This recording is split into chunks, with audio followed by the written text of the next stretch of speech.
Hello everyone. इस video में हम पढ़ेंगे क्लास थर्ड की हिंदी का चैप्टर 2 शेखबाज मक्खी। एक था जंगल। उस जंगल में एक शेर भोजन करके आराम कर रहा था। इतने में एक मक्खी उड़ती उड़ती वहां आ पहुंची। शेर ने 2-3 दिनों से स्नान नहीं किया था, इसलिए मक्खी शेर के कान के एकदम पास भिन भिन भिन भिन करने लगी। शेर को बहुत मुश्किल से नींद आई। उसने पंजा उठाया, मक्खी उड़ गई, लेकिन फिर से शेर के कान के पास भिन भिन करना उसने शुरू कर दिया। अब शेर को गुस्सा आ गया। तो एक शेर और मक्खी की ये स्टोरी है। शेर क्यों है जो खाना खाने के बाद आराम कर रहा था। एक मक्खी उड़ती हुई आई और शेर के कान के पास भिन भिनाने लगी और उसको परेशान करने लगी। अब एक बार कान के पास आई, फिर उड़ गई, फिर आ गई, तो शेर को इस बात से गुस्सा आ गया। वो दहाड़ा, अरे मक्खी दूर हट, वरना तुझे अभी जान से मार डालूंगा। मक्खी ने धीरे से कहा, छी छी, जंगल के राजा के मुंह से ऐसी भाषा कहीं शोभा देती है। तो मतलब जैसे ही शेर ने कहा कि मैं तुझे मार डालूंगा, तो मक्खी ने कहा कि ऐसी भाषा, वो भी जंगल के राजा के मुंह से, कितनी खराब बात है। शेर का गुस्सा और बढ़ गया। उसने कहा, एक तो मुझे सोने नहीं देती, ऊपर से मेरे सामने जवाब देती है। चुप हो जा, वरना अभी। मक्खी बोली, वरना क्या कर लोगे? मैं क्या तुझसे डरती हूँ? मैं तो तुमसे भी लड़ सकती हूँ, हिम्मत हो तो आ जाओ। अब क्या हुआ, वो बोलने लगी कि तुम ऐसी बातें कर रहे हो, छिछी करके बोलने लगी। शेर को गुस्सा आने लगा। तो शेर ने कहा, मुझे सोने दे, और एक तो मुझे सोने भी नहीं दे रही है और ऊपर से मेरे सामने जवान भी लड़ा रही है। चुप हो जाओ, वरना मैं तुझे अभी मार डालूंगा। तो मक्खी ने कहा, मैं क्या तुमसे डरती हूँ? मुझे तुमसे कोई भी डर नहीं लगता। अब शेर को और भी गुस्सा आने लगा इस बात से। तो शेर जो है वो बिल्कुल आग बबूला हो गया। फिर क्या, मक्खी फिर भी नहीं सुधरी। उसके कान के पास मतलब वो तो बार बार गुनगुनाए जा रही थी। तो शेर ने गुस्से में अपने कान के पास पंजा मारा बहुत जोर से। मक्खी तो उड़ गई, पर कान जरा छिल गया। मक्खी उड़कर शेर की नाक पर बैठी, तो उसने मक्खी को फिर पंजा मारा। मक्खी उड़ गई, अब की बार शेर की नाक छिल गई। तो क्या हुआ, शेर को गुस्सा आ रहा था, तो जहाँ जहाँ मक्खी भिन भिन कर रही थी, शेर वहाँ पे मार रहा था। तो पहले कान के पास, तो कान के पास मारा, मक्खी उड़ गई, मगर शेर के पंजे से, शेर के पंजे में तो नाखून होते हैं, है ना, ये देखिए यहाँ पे नाखून होते हैं ना। तो शेर ने अपने पंजों से जब कान पे मारा, तो उसका कान छिल गया। फिर मक्खी नाक पे आके बैठ गई। शेर ने नाक पे मारा, तो देखिए यहाँ नाक पे खून लग रहा है ना। तो शेर की नाक छिल गई और फिर से मक्खी उड़ गई। तो मक्खी कभी शेर के माथे पर बैठती, कभी गाल पर, तो कभी गर्दन पर। तो शेर के पूरे मुंह पर इधर उधर बार बार वो बैठे जा रही थी। शेर पंजा मारता जाता और खुद को घायल करता जाता। मक्खी तो फट से उड़ जाती, तो बार बार जगह जगह जाकर के वो बैठ रही थी शेर के मुंह पे, पूरे शरीर पे। शेर वहां पंजा मारता और उसके खुद के ही चोट लग जाती। मक्खी तो फटाफट से उड़ जाती है। अंत में शेर ऊब गया, थक गया। वह बोला, मक्खी बहन, अब तुम मुझे छोड़ो, मैं हारा, तुम जीती, बस। फिर शेर इस बात से थक जाता है, मक्खी से कहता है, अब मेरा पीछा छोड़ दो बहन, मैंने हार मान ली और तुम जीत गई। मक्खी घमंड में चूर होकर उड़ती उड़ती आगे बढ़ी। सामने एक हाथी मिला। मक्खी ने कहा, अरे हाथी, मुझे प्रणाम कर। मैंने जंगल के राजा शेर को हराया है, इसलिए जंगल में अब मेरा राज चलेगा।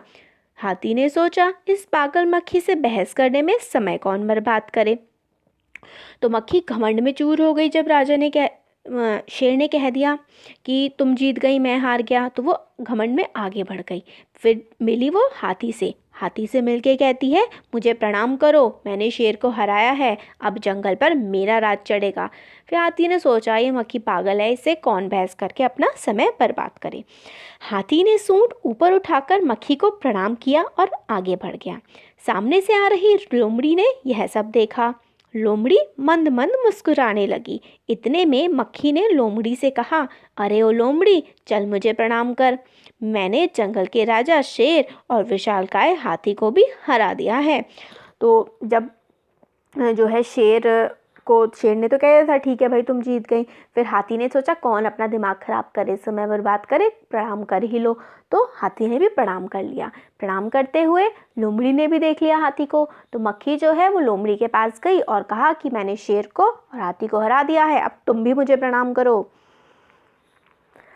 लोमड़ी ने उसे प्रणाम किया, फिर धीरे से बोली, धन्य हो मक्खी रानी, धन्य हो, धन्य है आपका जीवन और धन्य है आपके माता पिता।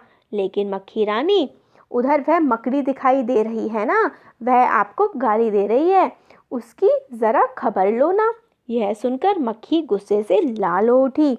मक्खी बोली, उस मकड़ी को तो मैं चुटकी बजाते खत्म कर दूंगी। यह कहते हुए मक्खी मकड़ी की तरफ झपटी और मकड़ी के जाले में फंस गई। मक्खी जाले से छूटने की ज्यों-ज्यों कोशिश करती गई, त्यों तो और भी अधिक फंसती गई। अंत में वह थक गई, हार गई। यह देखकर लोमड़ी मंद मंद मुस्कुराती हुई वहाँ से चलती बनी। तो लोमड़ी ने भी नमस्कार कर लिया उसे, है ना, मक्खी को। मगर लोमड़ी ने बहुत ही ज़्यादा चालाकी दिखाई और कहा कि वो जो मक्खी रानी, जो मकड़ी है ना, वो आपको गालियाँ मतलब गंदा गंदा बोल रही है, आपको बिल्कुल भी नहीं मानती है। आप जाके उससे वो करिए, आपको समझाइए उसको जा कर के। मक्खी को गुस्सा आ गया। मक्खी गई वहाँ पर मकड़ी के पास और मकड़ी के जाले में फंस गई और मकड़ी से वो हार गई। और लोमड़ी जो है वो इस बात को देख करके हल्का हल्का मुस्कुरा करके वहाँ से चल निकली। तो जो पाठ है वो तो हमारा हो गया। अब इसके देख लेते हैं हम लोग, जो अभ्यास है इसका वो। तुम्हें कहानी में कौन सबसे अच्छा लगा और क्यों? तो आपको कौन अच्छा लगा? मुझे तो सबसे अच्छा लगा हाथी, क्योंकि हाथी ने सोचा कि कौन समय बर्बाद करे, प्रणाम करो और चलते बनो अपना, है ना। तो इसलिए मुझे हाथी सबसे अच्छा लगा। मक्खी मकड़ी के जाल में फंस गई थी, फिर क्या हुआ होगा? कहानी आगे बढ़ाओ। तो आप आगे बढ़ा सकते हैं कि मक्खी मकड़ी के जाल में फंस गई होगी, वो तो बड़ी घमंडी थी, निकलने की कोशिश कर रही होगी और भी ज़्यादा फंसती जा रही होगी उसमें। फिर मकड़ी ने उसको खा लिया होगा या फिर मार दिया होगा।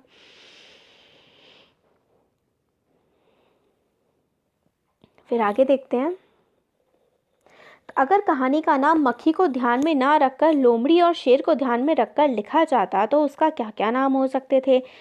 तो अगर लोमड़ी को तो फिर चालबाज लोमड़ी हो सकता था या फिर होशियार लोमड़ी हो सकता था। और अगर शेर को ध्यान में रख के बनाते तो हम बनाते क्या बना सकते थे? देखिए, शेर ने तो हार मान ली थी ना और अपने को ही घायल करे जा रहा था।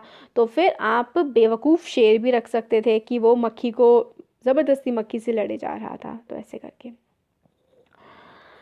नया शीर्षक तो हम लोगों ने देख ही लिया। नेक्स्ट देखते हैं। मक्खी ने जब शेर को जगाया तो वह आग बबूला हो गया। तुम्हें जब कोई गहरी नींद से जगाता है तो तुम क्या करते हो? हमें भी गुस्सा आ जाता है ना। ऐसे करके आप लिख सकते हैं, इतना ज़्यादा कुछ इसमें है नहीं। आगे के क्वेश्चन आंसर्स में क्या इंपॉर्टेंट है? देखिए ये वाला, हाँ, कहानी के हिसाब से ये वाला जो पार्ट है, भाषा की बात वाला, चलिए ये वाला देखते हैं। इससे पहले वाले तो इतना ज़्यादा कुछ है नहीं। तो जलते बल्ब के आसपास, हाँ, इनके आसपास अक्सर किन किन को उड़ते मंडराते देखते हो आप? तो जलते बल्ब के आसपास मक्खी, मच्छर, कीड़ों को, खेतों में कुत्ते और केचुए को, इकट्ठे पानी के ऊपर मछली और मच्छर को, फूलों पर मधुमक्खी और मच्छर को, कचरे के ढेर पर किसको देखते हैं? मकड़ी को, कुत्तों को, हलवाई की मिठाइयों पर मक्खियों को, कीड़ों को, और कीड़े मतलब होते हैं ना चींटे काफ़ी ज़्यादा हम लोगों को देखने को मिल जाते हैं। तो ये हमारा चैप्टर तो हो गया है कंप्लीट। या फिर इसकी कोई देखते हैं, कोई एक्सरसाइज हमारी बची तो नहीं है। हाँ, ये हम लोग देख सकते हैं। कहानी के हिसाब से बताओ, घमंडी कौन था? घमंडी तो मक्खी थी। चतुर कौन था? चतुर लोमड़ी थी। समझदार कौन था? हाथी। डरपोक कौन था? शेर था। सबसे चतुर लोमड़ी। आलसी शेर था। तो यहाँ पे हमारा अब चैप्टर पूरा हो गया। अब कोई इतना इंपॉर्टेंट इसमें नहीं बचा है। बाकी स्टोरी पूरी समझ ली हमने और एक्सरसाइज देख ली। Thank you.